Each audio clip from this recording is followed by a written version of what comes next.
Facing reality and embracing our truth. This is a real skills workshop with a focus on savvy, relating, and engaging.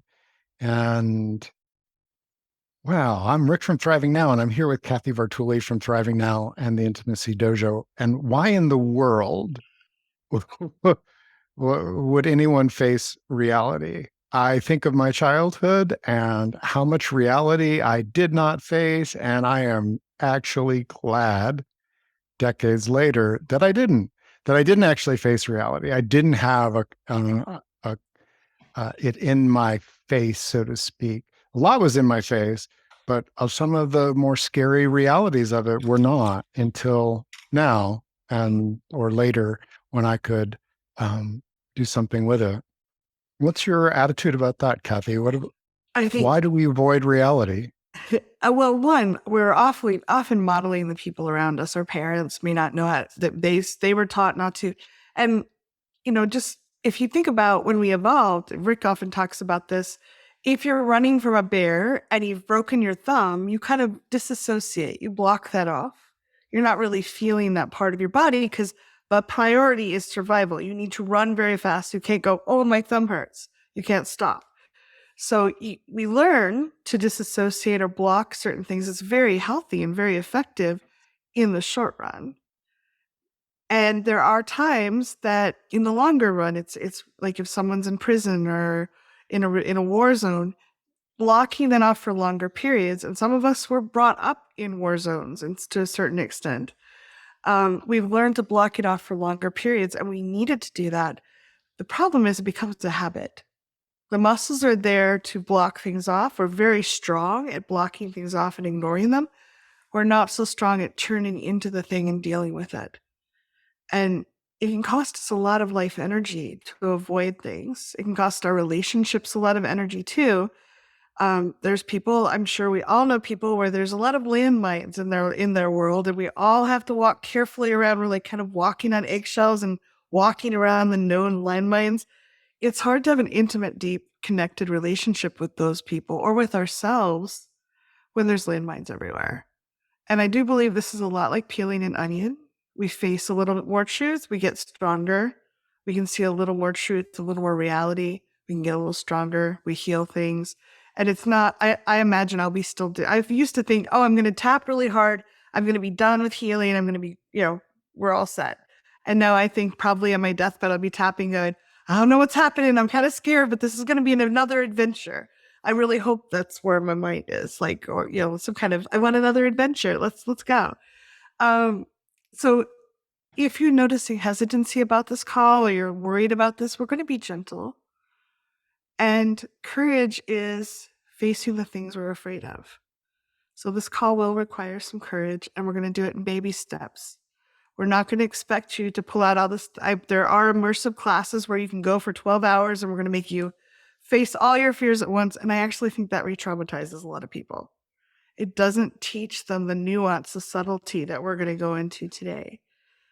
So, Rick, I was so glad we were talking about what call to do next, and I want to get better at this. I want to get more conscious about that. And when I share with you, I really care about each of you. So Rick and I will start tuning into that and channeling it and making it more solid. So I think it's like a win-win for all of us. So please feel free to share in the chat. We want this to be a dialogue. My avoidance of reality is probably a little different from yours, and it's a little different from Rick's, because we all learned from the patterns and the situation we were in and what skills around avoidance our parents brought. So we may all have different ways of doing it. And when we share, we kind of get different perspectives, and it just makes us all stronger. Mhm. So And one what's of your, those oh, sorry, Rick. Uh, Someone who's tapping for their brother-in-law is actually on his deathbed. I think that's a beautiful thing to do. Just want to acknowledge that. Go ahead, Rick. Mhm. So one of the realities that we can softly um, start with is the reality that I've not always faced reality. And that one of the ways to do that, I think, is to acknowledge that it's protective. So, what you are saying is to me, um, when I've not faced reality, it was because I wasn't resourced or I wasn't skillful, or I was actually confused about what to do when I face reality. What we're going to be exploring here is um, if my primitive brain faces reality, it has very limited choices: fight, flight, freeze, and a few variations on that. What we know, because we have some emotional skill, some emotional technologies, is that we can see a reality and be like, okay, that's an unwanted reality. And maybe I actually can't change that reality. Now what? Now, if it's my primitive brain looking at that, I'm going to be, oh, I don't want to look at this. I don't want to look at something that makes me feel despairing, depressed, helpless. Those are not good looks for me. I I will avoid that and move away. Um, so in the energy approach, the emotional approach, we look at reality and then we give it a direction. Okay. And the direction that we're inviting is embracing something that matters to you, your truth. And we consciously use the term embrace because it means bringing it really close to home. Because there's a lot out in the world that's reality that energetically can make us very chaotic, very helpless, realistically. And by embracing, like, oh, and I embrace that truth matters to me, or safety matters to me, respect matters to me, freedom matters to me. You notice that I went. You for the sensitive people, you may have just felt me do that without even tapping. There's this stuff out there, and I brought it back into an embrace of what matters to me. Um, to Maybe me, do there's a yeah. Let's do some tapping on that. Would you like to lead? like to start with maybe tapping. I want to go to the embracing part, but I first like to just, if it's okay with you, do a little tapping on thanking ourselves for avoiding, because it really Yeah. is protective. So if you would, if you just nice deep breath, if that feels good to your body, let yourself come here and now. Feel the energy of the circle. Let your attention come here. Close off, Facebook can be closed. The cats will still be there later. They're cute, but they'll still be there. Let yourself, if it feels okay, to come here and now. Feel your butt in the chair. Feel the weight of gravity holding you there and the texture of whatever's holding you up. Feel your feet on the floor and wiggle your toes. Maybe feel the temperature between your toes, the texture underneath your toenail, under the pads of your toe. A lot of avoidance is disassociation. So we want you to be in your body as much as possible as we do this work. It's a very good muscle to lift. And we're going to try to be co-present. I can be disassociated and then I can invite myself back in. And we're inviting you back in now. Take another breath and just feel the cooler air coming in. Fill your lungs. Gently release that warmer air out. And go to the karate chop point or side of the hand. Even though this is kind of a scary topic. Even though this is a kind of scary topic. And I'm not really sure I'm ready to dive in the deep end. And I'm not really sure I'm ready to dive in the deep end. I don't have to dive in the deep end. I do not have to dive in the deep end. I got really good at avoiding. I got really good at avoiding. I had a lot of practice. I had a lot of practice and teachers. Yeah. Now, now I want to have some practice being here and now with me and these other people. And right now, I want some practice at being here and now with me and these other people. Yeah. Top of the head. I don't have to take a giant leap. I do not have to take a giant leap. Eyebrow. Eyebrow. In fact, I'm really grateful that I learned to avoid. I'm really grateful I learned to avoid. Side of the eye. There were plenty of things when I was little that were too big. There were plenty of things when I was little that were too big. Yeah, I didn't have the skills to solve them. I didn't have the skills to solve them. Under the nose, the people around me didn't have the skills to solve them. The people around me didn't have the skills to solve them. And so I learned how to dissociate and put them aside. So I learned how to dissociate and put them aside. Collarbone, just like if I hurt my thumb and I was running from a bear. Just like I hurt my thumb and I'm running from a bear.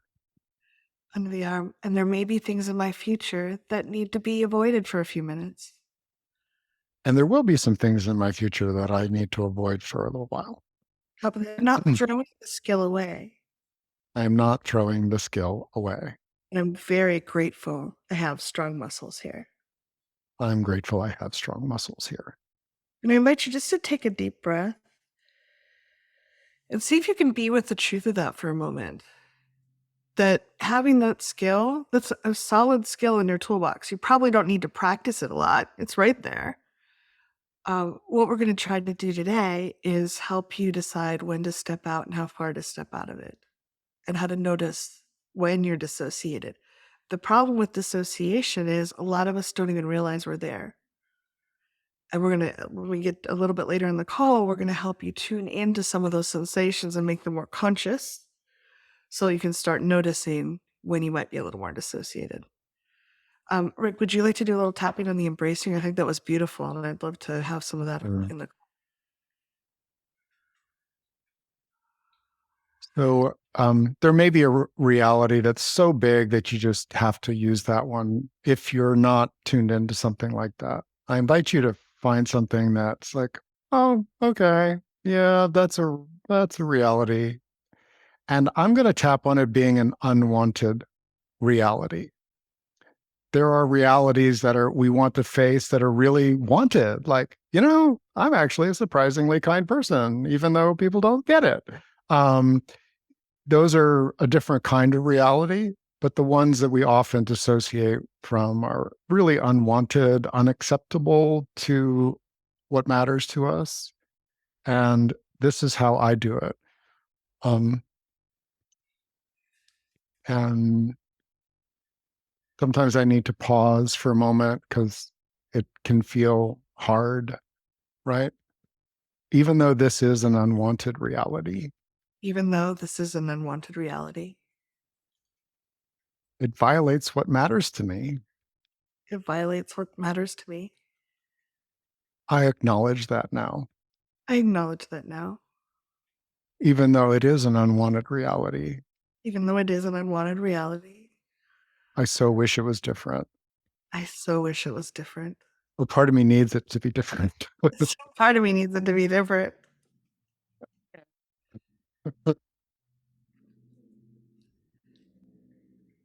I didn't hear you. It is what it is. It is what it is. It is what it is. It is what it is. Top of the head. It is what it is. It is what it is. Eyebrow. I hate it. I hate it. Side of the eye. I so wish it was different. I so wish it was different. Under the eye. I could feel really helpless here. I could feel really helpless here. Under the nose. I could feel really despairing. I could feel really despairing. Chin. If I really got into it, I could cry for 3 days. If I really got into it, I could cry for 3 days. Oh. And I know what really matters to me. And I know what really matters to me. Under the arm. I embrace what matters to me. I embrace what matters to me. Top of the head. Safety matters to me. Safety matters to me. Eyebrow. Agreeableness matters to me. Agreeableness matters to me. Side of the eye. Kindness matters to me. Kindness matters to me. The eye. Consent matters to me. Consent matters to me. Under the nose. Freedom matters to me so much. Freedom matters to me so much. And safety, respect, and freedom I embrace. Safety, respect, and freedom I embrace. It's not everywhere and for everyone. It's not everywhere and for everyone. And not in this situation. And not in this situation. Under the arm. But I embrace it in me. But I embrace it in me. because it's my truth. And that's my truth. And no, like like giving yourself running from the bear hug, right? Right.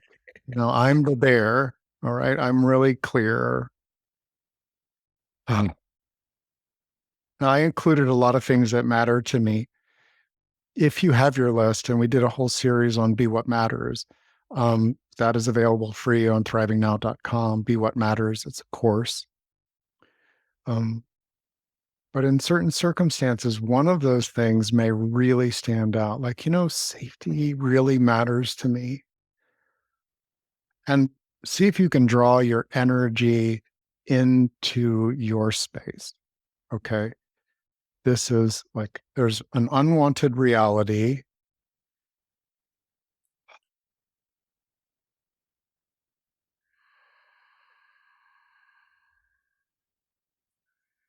And sometimes that unwanted reality can feel like it's a part of you that's sick or needs tending. Even more so, like, oh, I so value well-being and restoration and healing and compassion.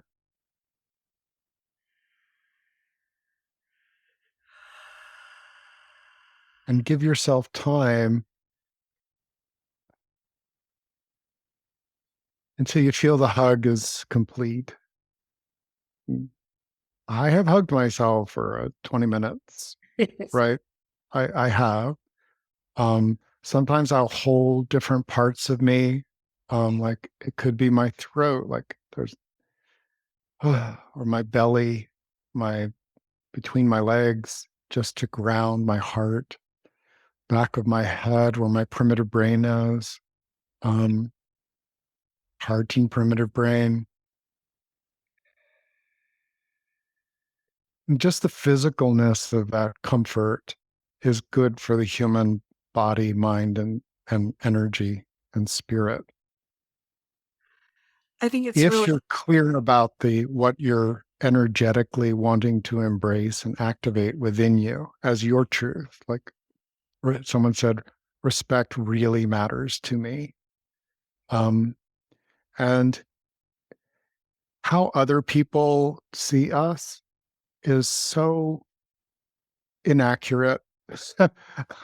um, and how without the I see complete other people is picture, often accurate. oftentimes, you know, and so like respect really matters to me. Um, if I stay out there with the unwanted reality, my energy is going to feel like it's drifting away, um, being like I have the sense that when I'm trying to change an unwanted reality that's out of my control, that my energy is being wasted in the sense that there's a kind, compassionate part of me that says, "Hey, buddy, bring it home. Respect matters." And you do your best to respect others' consent, boundaries. Mm. What do I Yeah, respect matters to me.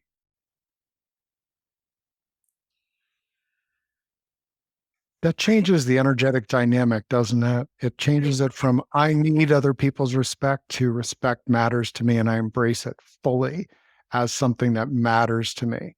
But respect is not something I control with someone else. Well, I think Yeah. one of the things that Rick is modeling is he's come back to himself and he's grounded himself.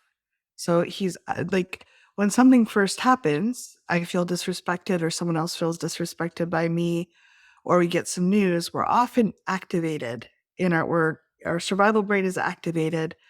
And one of the things that happens when we're activated is we get away from reality. We think we're in reality.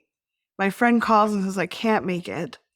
And I go into a death spiral of, I don't matter to anyone. No one loves me. I'm like, I make it mean things. And now I'm not just dealing with what happened. My friend made a phone call and said, I can't make it. That's the thing that happened. There's all this noise, this tornado around it. So one of the things like what Rick did, I thought was a beautiful example of I'm going to just be with the overwhelming feelings and I'm going to breathe and ground and be with myself. from that point, when we build up the muscles, one of the skills is to say, what actually happened? My friend called and said he couldn't come.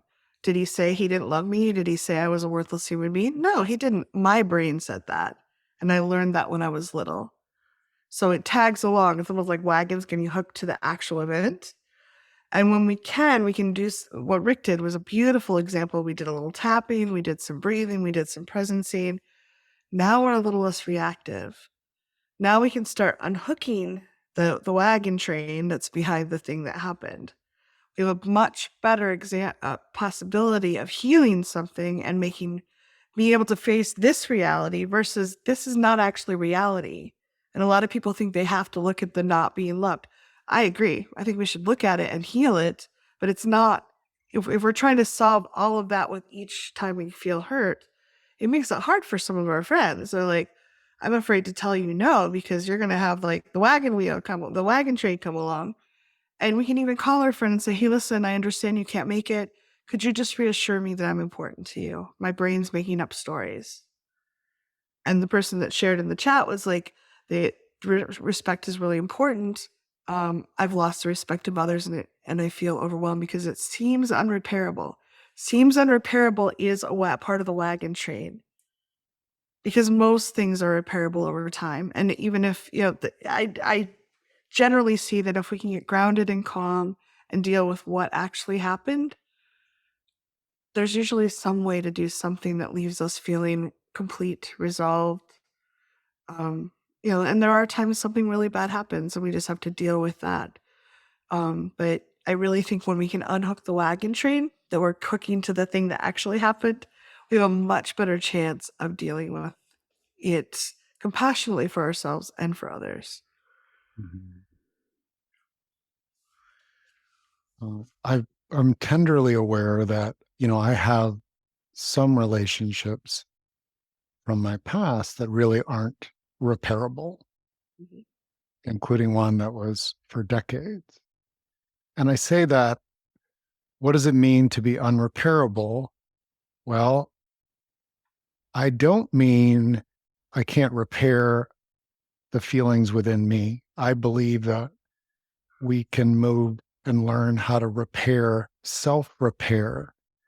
I believe that we can learn to see it as right distance, right depth. Someone who doesn't, someone who knows me really well and doesn't respect me, um, uh, right, right distance, right depth is, Australia, right? No, no, I'm not sending people your way. If you're down under, but it's distant. It's not very close. So there can be a even though I wish it was different. So this is how I tapped on that situation, if that would be helpful. Would you like, is that okay? Um, even though I've really looked at it Even though I really looked at it, and they don't respect me. they don't respect me. That's one of the reasons we are no longer together. That's one of the reasons we're no longer together. Respect matters to me so much. Respect matters to me so much. Uh,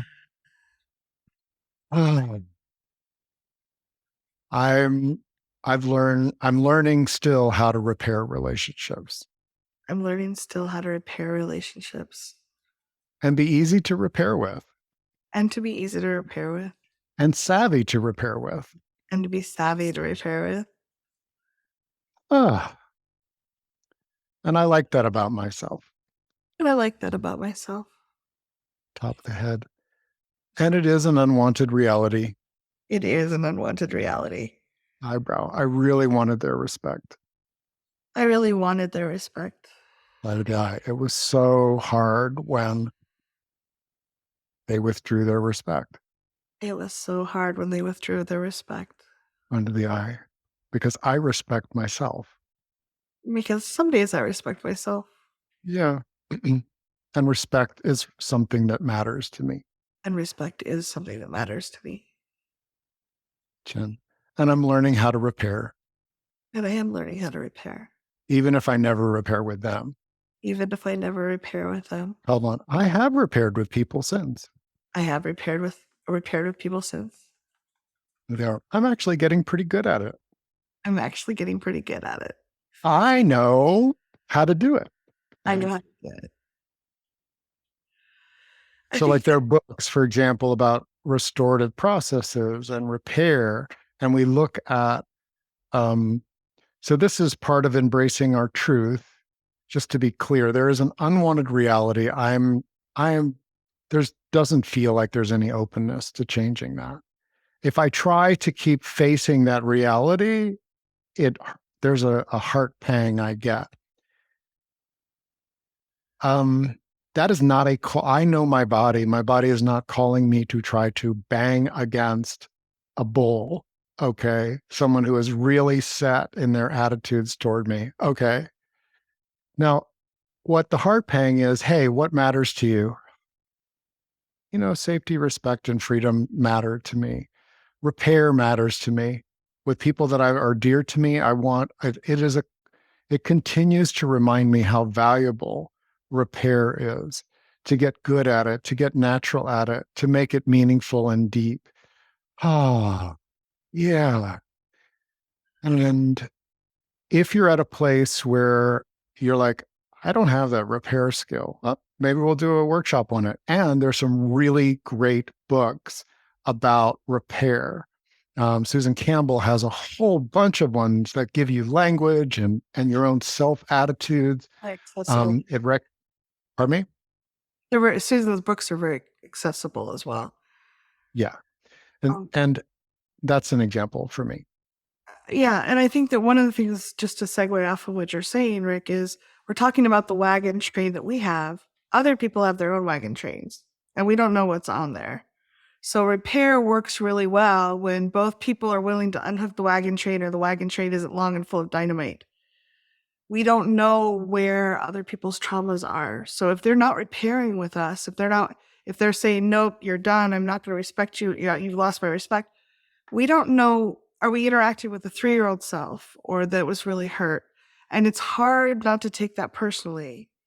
But when we can remember that, oh, they have their own wagon train, I'm doing my best to repair. I believe in giving second chances, that people can make mistakes and still be lovable. Maybe this person just had some dynamite on their wagon train, and when they bumped into my wagon train, it blew up. It doesn't mean that I'm bad. It means that they're not at a place where we can connect right now. And I've actually had a couple experiences in my life where that kind of blew up. We went our separate ways, and like 10 years later, we ran into each other and we were able to, the universe brought us back together so we could finish that repair. Universe will do some pretty amazing things for us. Would you lead Oh, a tapping on, there is a reality in other people's world that we don't know and yeah. and often can't know, and that it's so it like to me there's a quality of it. I For most of my miserable period of my first 30 years, um I I couldn't accept that. Yeah. Like there was a part of me that thought that if I was really empathetic, that everyone is, and if they're not empathetic, they're just like uh, being mean or cruel. We know from neurodiversity that empathy is a spectrum, and we also know that trauma, especially complex trauma, can really like take empathy and turn it into something that is so chaotic for a person that they can't deal with other people's stuff, and it's okay. Like I know now it's okay, but a part of me is like, Yeah. why can I hear your stuff, but you can't hear mine? That can be facing a reality and embracing like, well, I really embrace reciprocity and that's not always going to be available. And I embrace diversity and navigating that with some savvy. And does this, does this Yeah. make sense? I'd love to do some tapping on that. I invite you to take a nice deep breath. Drop into your body again if that feels good. We want you to practice that, build that muscle. Pretend we're at the gym, just kind of practicing being embodied. Feel your butt in the chair, your feet on the floor. Karate chop. Even though Oh, reality happens, even though reality happens. And then I wagon chain to it. And then I hook my wagon train to it, All the meanings I give it. all the meanings I give it. I'm actually way ahead because I actually recognize I have a wagon train. I am ahead because I'm aware I have a wagon train. It's pretty savvy. It's pretty savvy. A lot of people don't have a clue they have a wagon train. A lot of people don't have a clue they have a wagon train. Top of the head, they make other people wrong and bad. Hold on a second. They make other people wrong and bad Eyebrow, because the wagon's trains collided. because the wagon's train collided. Ah! Yeah, and they had I'm dynamite in their wagon train. And what? They had dynamite in their wagon train, Oh no, they had dynamite in their wagon train, and things went kaboom and things went kaboom. under the nose. That doesn't mean I'm wrong or bad. I'm embracing a truth, an evolving truth that does not make me wrong or bad. And I don't know what their history's like. I do not know what their history is like, Collarbone, I don't have their lived experience and I definitely do not have their lived experience. under the arm, and they don't have mine. And you know what? They don't have mine. Top of the head, I'm aware that we have wagon trains. I'm aware that we have wagon trains. Eyebrow, I'm working on making mine shorter. I'm working on making mine shorter and lighter and Flight of the more eye, getting rid playful, of all the combustible better parts. decorated. And what? Getting rid of the combustible parts. Yeah, definitely clearing out the combustible parts. Under the eye, I'm actively healing myself. I am actively healing myself. That matters to me. Yeah, under the nose. And sometimes my wagon train is longer than others. And sometimes it's longer than others. And that's okay. Um, and that's okay. Collarbone, we're all doing our best. Mm. Hard to accept reality sometimes is that we're all doing our best. Under the arm, what if I can forgive myself? What if I can forgive myself Top of the head for having a wagon train. for having a wagon train? Oh, It does seem to be the human condition. it does seem to be the human condition, Side of the eye, and we can clean it up as much as we can. and we can clean it up as much as we can. Under the eye, and we can get quicker and better at saying, oops, I'm sorry I ran into your wagon train. And we can get better at, oops, I'm sorry, I ran into your wagon train. Under the And nose, they'll be like, what? and you ran into mine. And you ran into mine. Chin. It's really hard to lose people's respect. It's really hard to lose people's respect Collarbone or have them be angry at us. or have them be angry at us and blaming. Under the arm, we can clean up where we caused harm. Sometimes we can clean up where we caused harm. Top of the head, and then we can do our best to be compassionate for everyone. We can do our best to be compassionate for everyone. And just see if you can let that sink in a little bit. Like to imagine Compassion sometimes the does- cells in my body are opening up and absorbing the energy. Compassion matters to me. I embrace compassion in healthy ways. Oh, okay. Oh, so I think this is important and it segues to law of attraction comments we wanted to make anyway. Someone said, what do you think about the dictum that having is evidence of wanting, as in if something has manifested it, we wanted it on some level. There's Okay. an aspect of us drawing it to us. And I think there's a lot of there's parts of law of attraction that I think are very powerful. I do think people can ruminate. We can get dwelling on this, like, okay, this thing happened. I think it means all these things, and I can get caught up in the story about it. And I think law of attraction's like, oh, this is happening. What can I put my attention on that's better, that I want to do more? What actions can I take to, rather than being stuck and ruminating in the past over and over and over again? So I think there is something to that aspect of it. I think there is a lot about law of attraction that can be used as victim blaming. Um, and I think that sometimes shit just happens. And we can easily say, oh, I attracted it. It's easy to blame. I think that one of the reasons this is so compelling is in a universe where we feel often out of control, we can't always control what happens to us. If we can say, oh, if I can control my thoughts, I can make this so that doesn't happen anymore. These bad things don't happen. So I must have been wanting it, because then if I can not want it or not ask for it or not manifest it, then I have control in a universe that is actually not as controllable as we'd like. So I think it's a trap to our subconscious, our survival brain that wants to be in control. To say that, oh, if this happened to you, you must have manifested it. I do think there's something useful to look. Is there something I need to heal? Am I repeating patterns? I dated people that were kind of mean to me for a long time because that's what I thought I was supposed to have. And I had to recognize, oh, I am inviting these people into my lives, and I'm staying when they're still being mean because I have patterns, I have traumas to heal. That's different than, if a tree crashed through the house right now, oh, I must have wanted that somehow. Does that make sense? It Am I does. saying that And clearly? I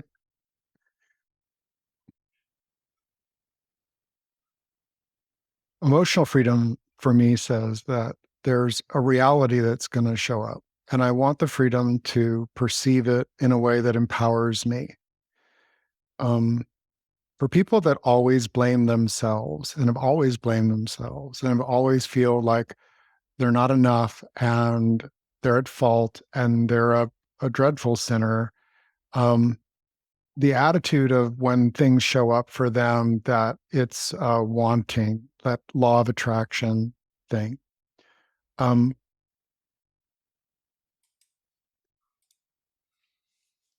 I utterly, I understand that that is an approach that some people put out there. Um, and I notice that some people are empowered by that because it activates. Well, if this is showing up, then I can change it. It must be something I wanted, so I can change it. Um, and it is so off when it comes to so many situations. It's um, so I because we do emotional work, it is emotional work often leads us to our energy and our life force and our spirit. We bump into spiritual beliefs and religious teachings about who you are and what what's wrong with you if something bad happens to you. And I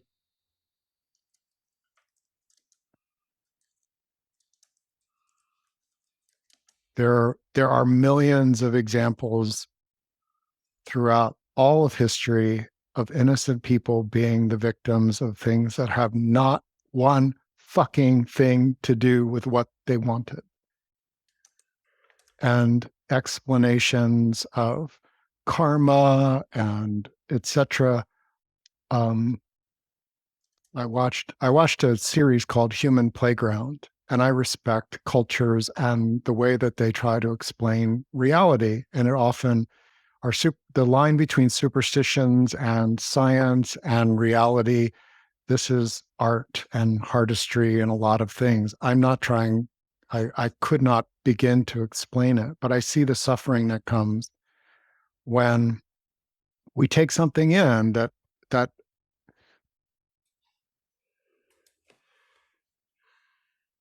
you must have wanted that abuse.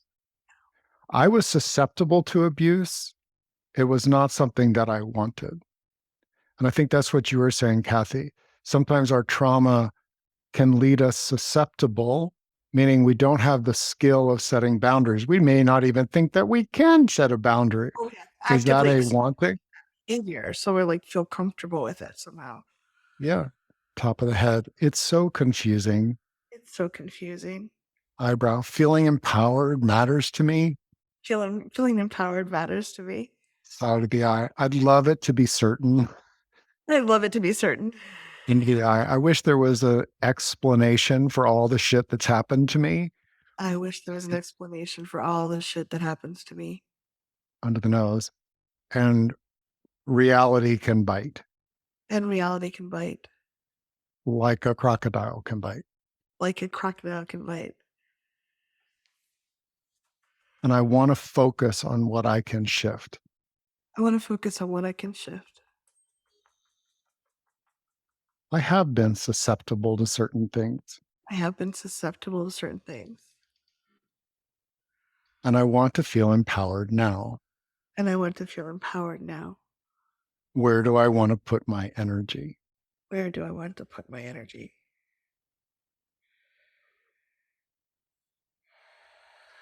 I think it's really important to remember that people that have been traumatized are very susceptible to shame. And some of us were brought up in families where when people feel disempowered, Rick's waving, like, and I have fingers pointing back at me too. If people feel disempowered, if our family was under resourced and maybe had their own traumas, it's very typical to blame. Rick talks sometimes about the emotional scale. Blaming and shaming other people is at the bottom. I have no control, so I'm going to blame someone else.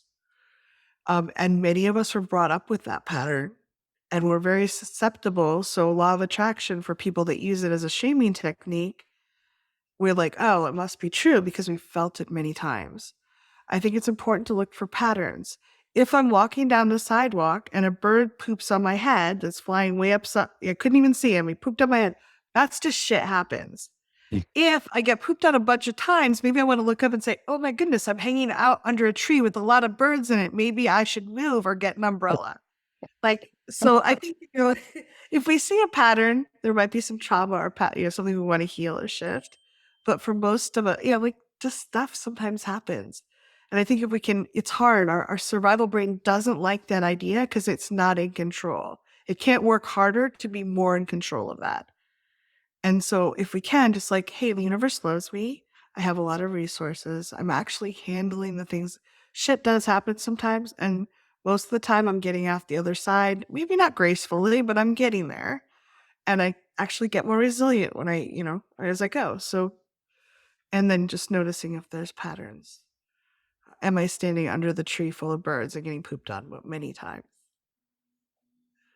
So, just to reiterate, someone shared, I do have a blaming and shaming pattern, both outwardly and inwardly at the same time.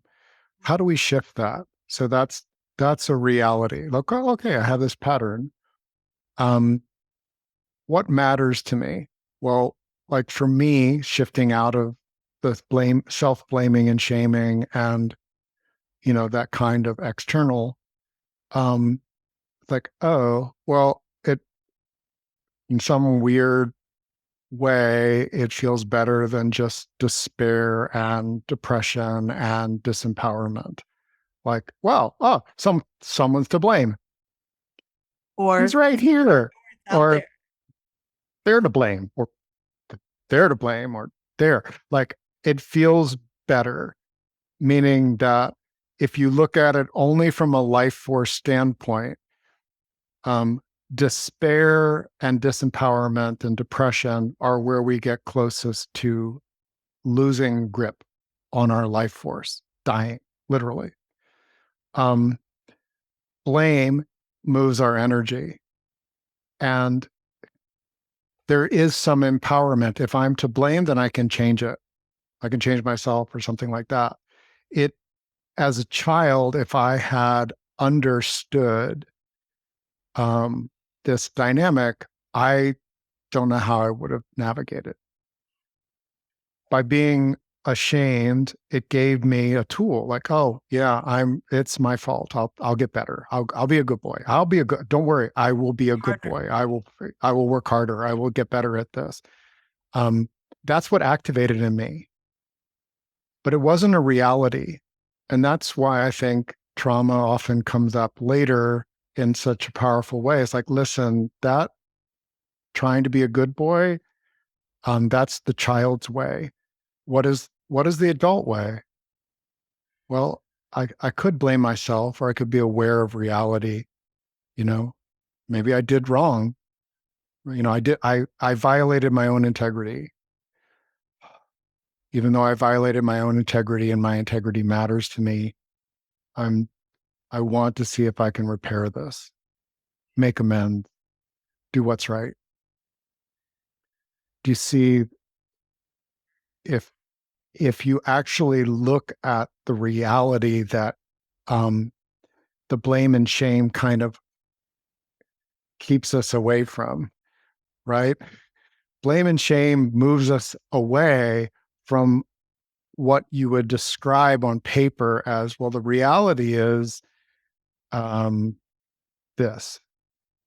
Reality is that when I'm under resourced, loud noises make me want to scream, and sometimes I do. Okay. Yeah. Makes me feel what? Well, if I'm really in the acceptance of that reality, I'm like, okay, that's a reality in it. And what do I do with it now?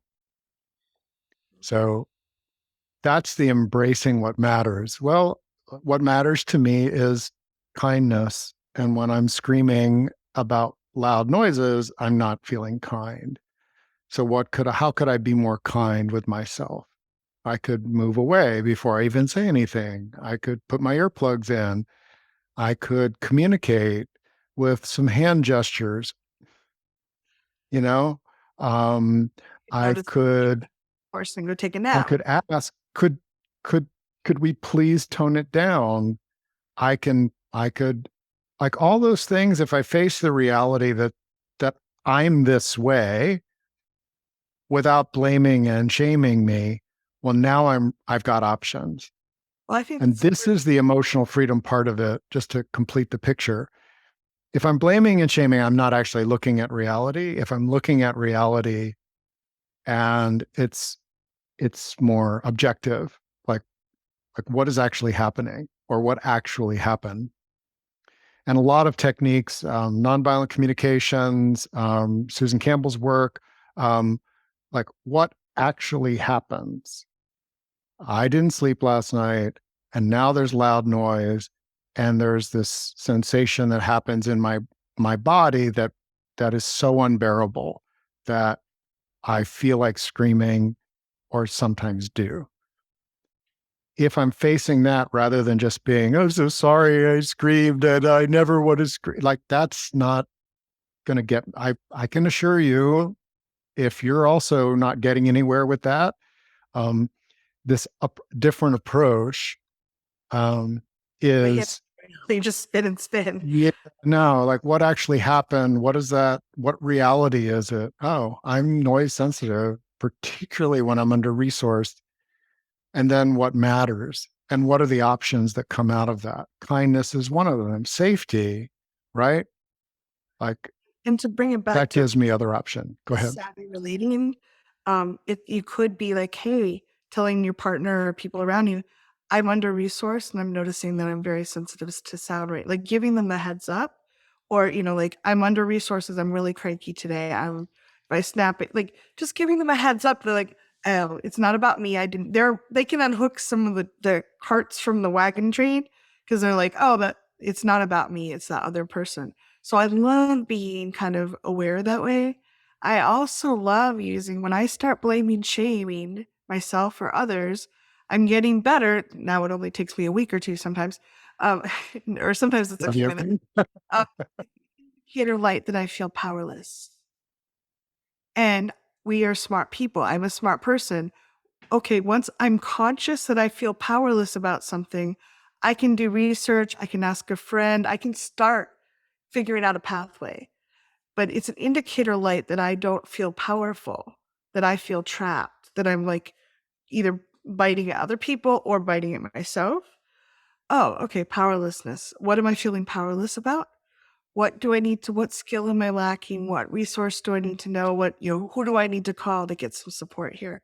And now it becomes an indicator light on my dashboard that I can remind myself that my cognitive brain can do something, as opposed to, oh my God, I'm How, going to feel how guilty. would you tap on, how would you tap on that?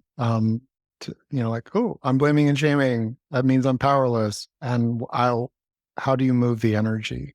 Set up that new Gratitude. pathway. Here I am again, Here I am again, wallowing in the shame, wallowing in the shame, blaming myself and blaming them, blaming myself and definitely blaming them, floundering around. floundering around. It's definitely my fault. It's definitely my fault, isn't it? It's got to be them. I hate them. It's got to be them. I hate them. Up with that. Oops. Oops. Eyebrow, the lights are flashing on my dashboard. Reality is my light is flashing on my dashboard. But yeah, my survival brain feels pretty powerless right this moment. My survival brain feels powerless. That's my reality. Under the eye, I love that I noticed the flashing lights. I appreciate that I noticed this flashing light. Under the nose, and actually, it's pretty savvy of my survival brain to let me know what it's feeling. And it's very savvy of my primitive brain to let me know what it's feeling. Chin, now I can start looking for resources. Oh, my truth is I love feeling resourced. Collarbone, I may not know what they are quite yet. I still don't know what they are quite yet. Under there, what am I feeling most powerless about right now? What am I feeling most powerless about right now? Top of the head, as soon as I start making it conscious, As soon as I start making it conscious, I have new pathways. I have new pathways. And it's empowering. Yeah, it is empowering.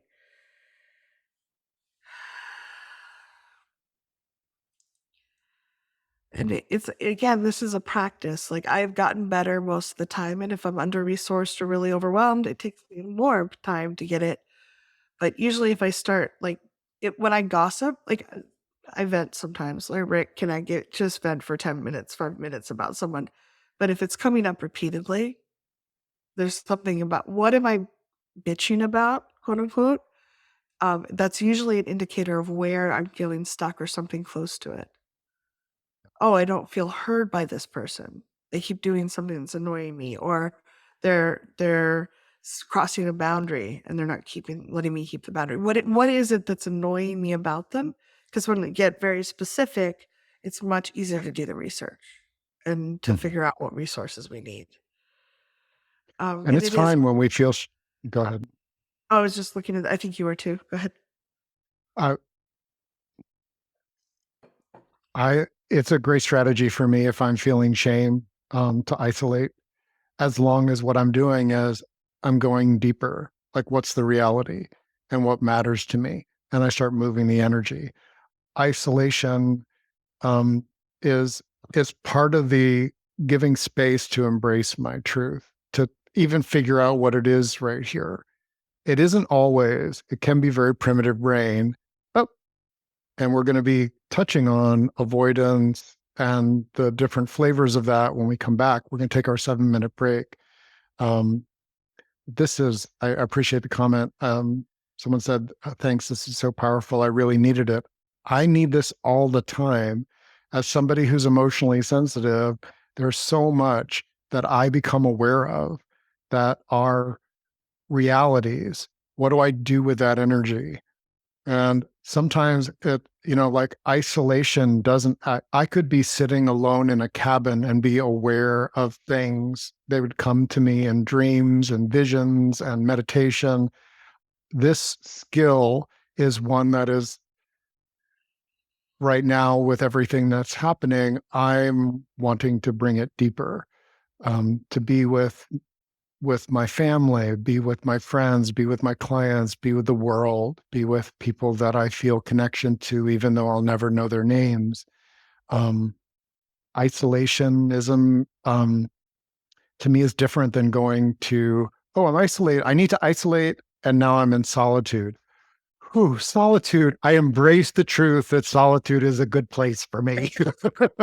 I can breathe. Maybe we need to like our survival brain wants to sometimes, if it feels intense or reminds us of a lot of things, we may need that quiet first. There's nothing wrong with that.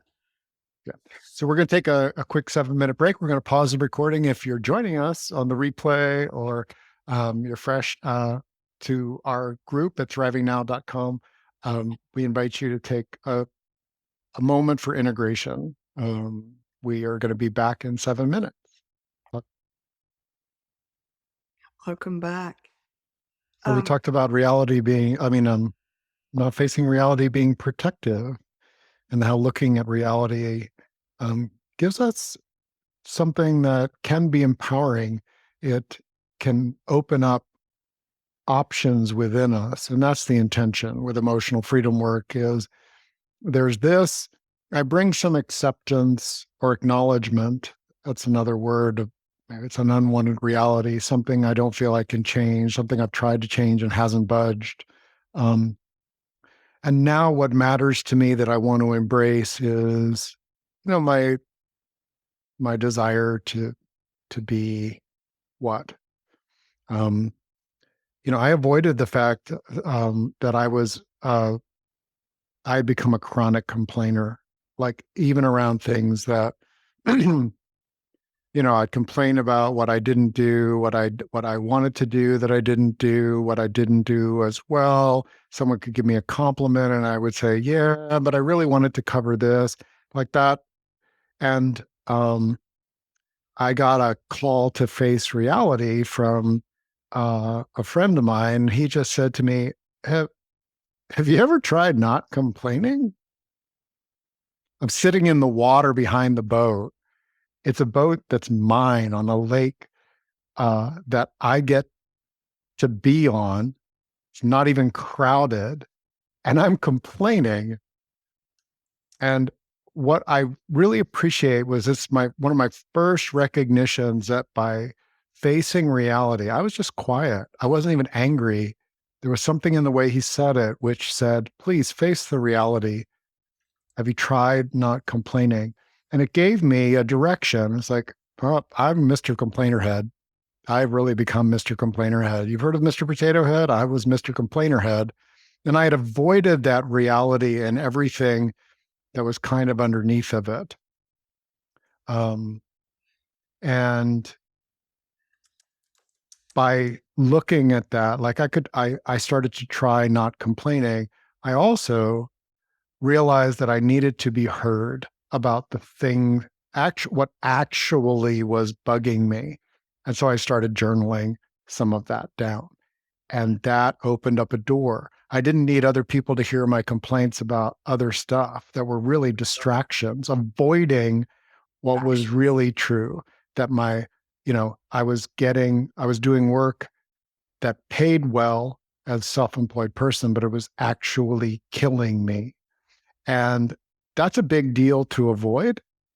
And so that's where um, it's tender to come face to face with a reality about ourselves and not view it with blame, with like, okay, yeah, now where do I go with this energy? I think that, can I add something to that? Absolutely. People are talking, some people are saying they isolate and they can't talk about when something bad happens. Other people are saying that they struggle with that. They talk about it over and over and over again. So I think there's what Rick was talking about was it can be a distraction when we're complaining about something that's not really the focus, or when we're focused on something like look over here, don't look at the real problem over here. That can be part of it. And another thing is some people will use complaining as a way to, it's kind of almost like a talisman where if I complain about things a lot, it will protect me from the bad things, or it will keep the good things. Like they may have learned when they were little from their parents. Mhm. I think whatever we're doing, if we can allow ourselves to go a little bit deeper, whether we're isolating because that's what feels good to us, there's no right or wrong on this in terms of isolation or processing with other people. But we can let ourselves feel a little bit of the sensations in our body and do a little tapping. I love that Rick has an article on Thriving Now about like someone calls up to complain and you just tap through. And so you're not letting it in. The same thing, like I've called up Rick before. I'm like, oh, I hate my job. I hate this. I hate this. Just tapping and letting myself feel a little bit of it, it starts getting me out of that like surface noise and into the processing. So whether you're alone or sharing with someone else, see if you can let yourself trust that you're not a little kid anymore and you can actually feel these feelings. And this is where we're going to get into the avoiding a little bit too, because feeling those feelings is very scary when we're not used to it. So, is that okay if I would go into some experience on that? Yep. Go So for it. I would like Rick said before, pick something that's a 3 out of 10 or a 2 out of 10. We're not asking you to go to the 12 out of 10 thing. That's not, it'll overwhelm you and you're not going to get as much use out of it anyway. So just think about something that you avoid or that is difficult to look at and see if you can just be here and with that thing, be here in this group with all these people. Notice what you're feeling in your body as you try to avoid it. I know the inclination is to dive in and try to push past that, but let's get so we notice more indicator lights. What is it that you feel? And I'd love for people to share because different people avoid in different ways. There are times where I'll feel very, very interested on something over here, something that's on the other side. There's times where I'll feel like fearful or tense or kind of numb about something. So just whatever your particular thing is, see if you can just breathe in and notice the avoiding process. You don't want to, we're not even going to noticing the thing you're avoiding yet. Notice to the avoiding process. Do you want to go clean a closet or your refrigerator? Do you want to like call someone? Do you want to eat some food or shop or watch TV? Like what is it that your indicator light, how do you know that you want to avoid this thing right now? See if you can feel into that. So if you want to avoid working out, even though you know you need to, if you imagine, okay, I'm going to go work out, what does your body do? Does it go like, oh, I think I'll go have some cookies. Oh, it's time to post some photos on Facebook. Oh, it's time, like So where tired. does your oh, I'm too oh God, and I have a headache. Like I had one. My body would go to a headache. If I was avoiding something, it would go to a headache. Headaches are a great excuse not to face reality, not to do something. Um, yeah. And that's if it's all of those things, all of the above, thank you. Um, Often what is missing here is that part about what's your truth. Um, I and we'll get into that. Like, what do you do as you start noticing this pattern? Um, when you face reality, how do you anchor it with a direction that your body can go? That's more body, mind, and spirit can go. Is where you want to be more often than, oh, I'm avoiding this, so I land in all of these avoidance strategies. We're never going to not have avoidance strategies. I'm not aware. I've never met a human that doesn't have avoidance strategies. It feels like one of those really protective, useful things to help regulate ourselves. Um, so, Kathy. Um, so like people are avoiding different things. Now, all of us surf social media. Like someone said, I surf social media or whatever. Um, there's going to be times we do that. But if you notice you've been doing it for a while and you intended to do something else, it's like, oh, okay, that's an indicator light. So it's one thing if I've gotten all my chores done and I'm just like getting, but if I really meant to get to this thing and I've now been on social media for 4 hours or even half hour, if that's not what I intended, those are signs that something was going on and that I might want to look a little deeper. It's an indicator light. Those are outside activities. If you can, see if you can go into your body and notice the sensations in your body. One of the things we want to get you better with is actually feeling what's in your body rather than waiting to manifest outside, if that makes sense. There's nothing wrong with using that as an indicator light as well. But because some of the deeper stuff we really want to avoid, our brain will trick us into avoiding the feeling of avoiding. Like it's so big, we're like have double protection on that. Um, so we want to, if we can, just like, oh, I kind of feel a numbness or heaviness. I feel sticky or whatever it is. If we can get so that we just practice it, even for a few seconds, we start noticing, oh, that's how what I feel with it when I avoid. And we're going to invite you over the next week, if you'd like to, when you notice what you're avoiding something, go in and take a breath. And what are the body sensations I have as I'm trying to avoid this? Because as we get more in tune with our body, it gives us a power that we wouldn't have otherwise. So someone said, I feel fear, a tightness in my chest, my legs actually feel weak. I would suggest possibly that if your legs actually feel weak, you probably are looking at something that may on the surface be a 3 out of 10, but it's possibly much deeper. Or you might be really afraid of feeling the feelings that go with it. So again, just like we hook that wagon train on there, a lot of us learned when we were little, I'm going to feel this overwhelming feeling and it's going to be too much and I'm going to just be swamped and I will have no resources and I might die.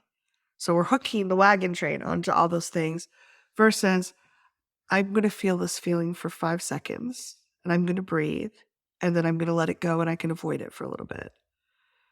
And I'm going to teach my system that those feelings that I want to avoid are maybe not so scary. When I was little, yes, my little body didn't know how to do it. I didn't have tapping. I didn't have the circle. I didn't have other resources. I didn't have the option of eating if I was really overwhelmed. I probably didn't have control over my food when I was very little. I didn't have options to watch TV when I wanted. Now we do. And if we can learn to tolerate the feelings that we want to most avoid, starting in baby steps. Sometimes it's a 3-second thing, one breath. But as soon as we start feeling it a little bit and we don't die, we don't want to overwhelm ourselves. We don't want to do it for 10 minutes at first. You just do a very little bit. And then you step out and you're like, good job. Wow, I thought I would totally melt down and collapse and the world would end if I felt that. But I felt it for that little bit. It starts opening a doorway to a lot of empowerment. It peels the onion very nicely, very quickly, so that we can get to the core of things. So I'd like to do a little tapping if that's okay on that.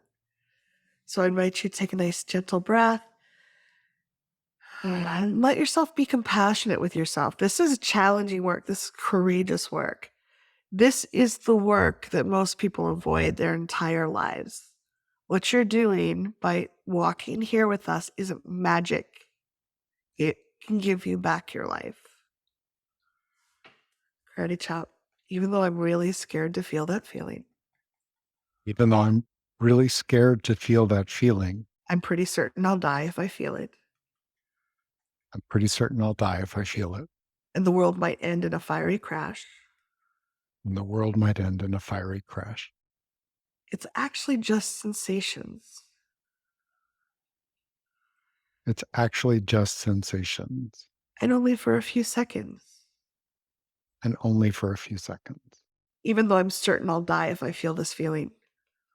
Even though I'm certain I'll die if I feel this feeling. And I decided that long ago. And I decided that long ago. What if that might have been true back then? What if that might have been true back then? And it's not so true anymore. And it's not so true anymore. Top of the head, I want to feel these sensations for 3 seconds. I want to feel these sensations for 3 seconds. Eyebrow, I'm here with supportive people. I'm here with supported people. Out of the eye, and they're telling me the world won't end in a fiery crash. And they're telling me that the world will not end in a fiery crash. Under Or the eye. shame and humiliation. Yes. Even though I'm really scared. Even though it is really scary. And then the nose. It's okay to feel this feeling for 3 seconds. It's okay to feel this feeling for 3 seconds. Chin, I'm going to do that right now. And I'm going to do that right now. 3, 2, 1. Karate chop or collarbone. I did feel it for just a little blip. I did feel it for just a little blip. Under the arm. And I survived. And now I have to cough up a fur ball. top of the head. I built up my muscles a little bit. I built up my muscles a little bit. Eyebrow. I reconditioned my primitive brain a little bit. I reconditioned my primitive brain a little bit. Side of the eye. The earth is still spinning on its axis. The earth is still spinning on its axis, Under the eye. And I'm still sitting upright. and I'm still sitting upright, and nobody shamed or humiliated me. Yeah. And it's okay to step out. And it's okay to step out. Chin and step back in another time later. And I step and blah, blah, blah. Yeah, that. Step back in I another have time. really good muscles for stepping out. I have good muscles for stepping out. And then, yeah, when I want to practice stepping in just a little bit. I want to practice stepping in and facing some reality. Top of the head. I'm worried about shame and humiliation. I'm worried about shame and humiliation, And I might be able to experience this sensation anyway. and I might be able to experience the sensation anyway. Just take a gentle breath. When you can experience it, even for a few seconds, and step out, you're unhooking the wagon wheel, the wagon train of humiliation, pain, going to die. This is overwhelming. Each time you do it, it gets a little bit easier, and you're building up the muscles to, like, oh, this is a sensation of my body. Maybe I feel heavy. Maybe my legs feel weak. Maybe I have tingles or dizziness or whatever. Just feeling it for just a couple seconds. It's an experience, but it's not, you know, for most of us, it's not going to actually kill us. I wouldn't do this while you So, were driving, but yeah. safety of your home, it's a great way to step into that. So let's say you have a feeling that's coming up over and over again, and it leads you to numbing out. The, the skill in this workshop, there are lots of skills that you can apply to that. But the skill of this workshop is there a reality that I'm having difficulty being with or not? My primitive brain is active and it wants to avoid. Numb out is a kind of avoidance, it's a dissociating from something. And I'm, for me, if it's been buzzing around in my head, putting it in some kind of physical form so I can see the words of it, like, okay, this is the unwanted reality. The unwanted reality is dot, dot, dot. Write it down. And what really makes this unwanted is what matters to me, my truth. The truth that matters to me is, and you bring your energy inside of yourself, that know yourself feeling, like, I know that this is true. Respect really matters. Kindness matters. Safety matters. Consent matters. Whatever is coming to you, those are offerings. And from that place, I see some possibilities for kindness in my world. I can be I can be kind with myself for being a sensitive soul. I can be kind. I can think of a kindness that I can offer to my furry friend or to someone else in my life. Um, I You start looking for options. We have a default. We have defaults. What do we do when? And if you notice the reality, like, oh, even though I've got a default, I Oh, I go to solitaire. solitaire. I numb out. I don't know. It's okay. It's okay.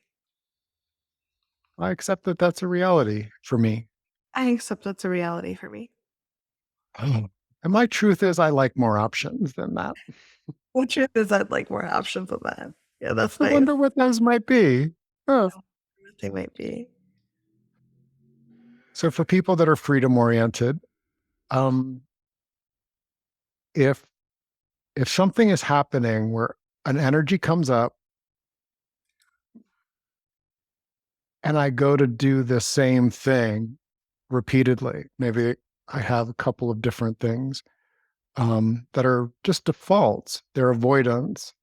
Um, I am not saying that it's always that the alternative is to face your fears, face your reality. No, actually, but it could be that my being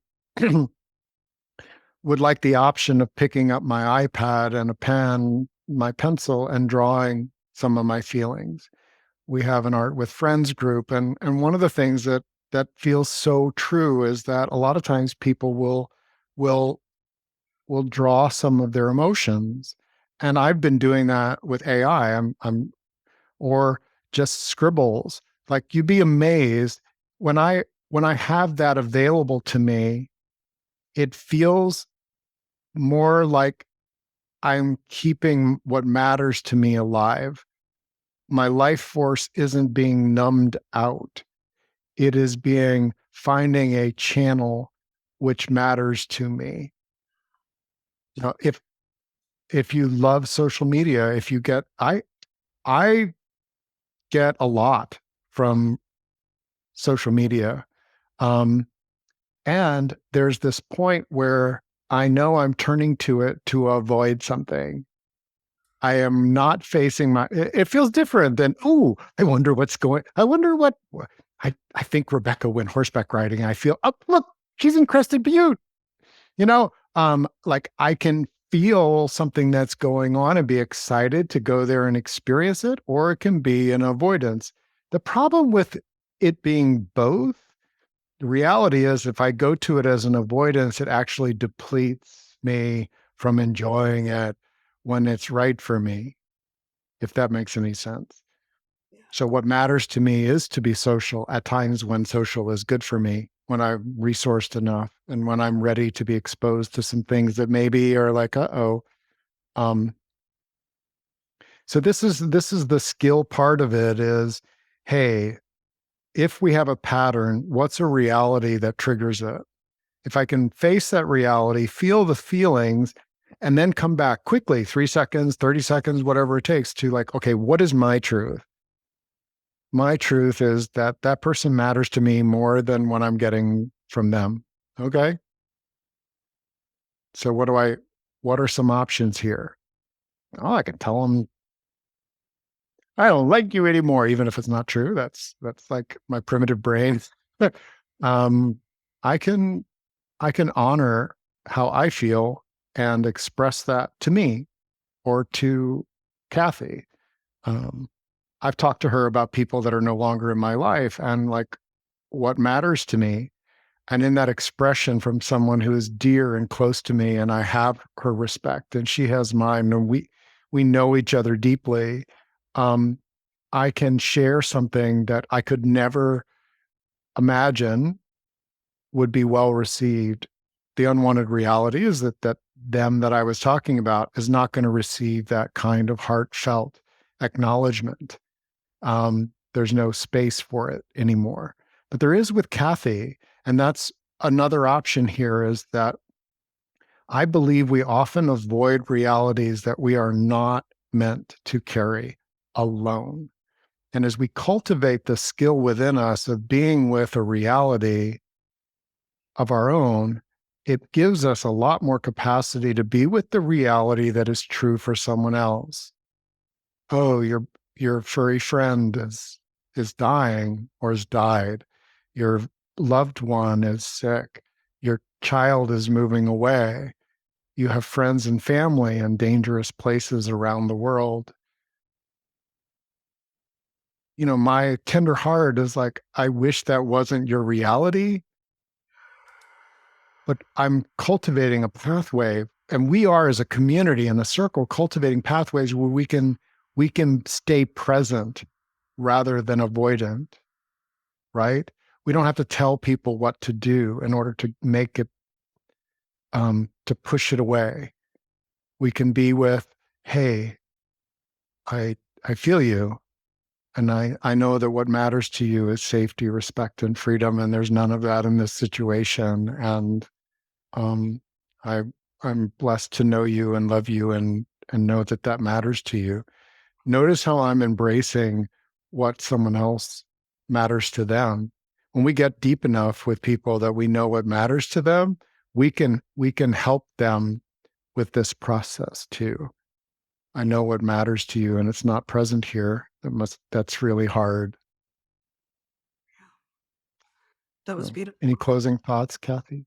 Well, someone said, are there other reasons for blaming and shaming others and feeling powerless? And I think it's important to notice that people could be doing something that's harmful to us, or they might be crossing a boundary and we're angry. And if we don't feel safe expressing that anger or setting, we may feel that they won't listen to that boundary or listen to our like hurt about something, that can bring us right back to shaming and blaming. So there can be other reasons than like we might feel powerless about a variety of different things, but I think that often shaming and blaming is a good indicator that we're feeling pretty powerless. And I just want to honor each of you for being here tonight, for sharing so vulnerably and openly in this call. This topic is so dear to me because I grew up pretending, and the people around me grew up pretending, and I'm just tired of it. I want to get better and better at being with reality, and I still want to honor the fact that I can pretend like hell if I need to. We don't throw away Super that. skills. There are times when I'm going to pretend because it's the safest choice or the most expedient. It's a choice, but I want to be able to be with reality. I want to be more and more here and now and experience the joy that the world brings and all the different feelings. So thank you for coming along with us and for experimenting and playing. Realize that you built some muscles and you also worked hard today. So if you can, drink some water, give yourself some time to chill and let this integrate. And thank you so much for being part of this. Thank you, Kathy. Co-creating. My pleasure. Oh, and our next session is on being generous without giving in. We'll be emailing that out to the list. If you're new to us, thrivingnow.com, you can sign up for notifications of our next Real Skills workshops. So thank you. Thanks, All everyone. right. Till next time. Bye.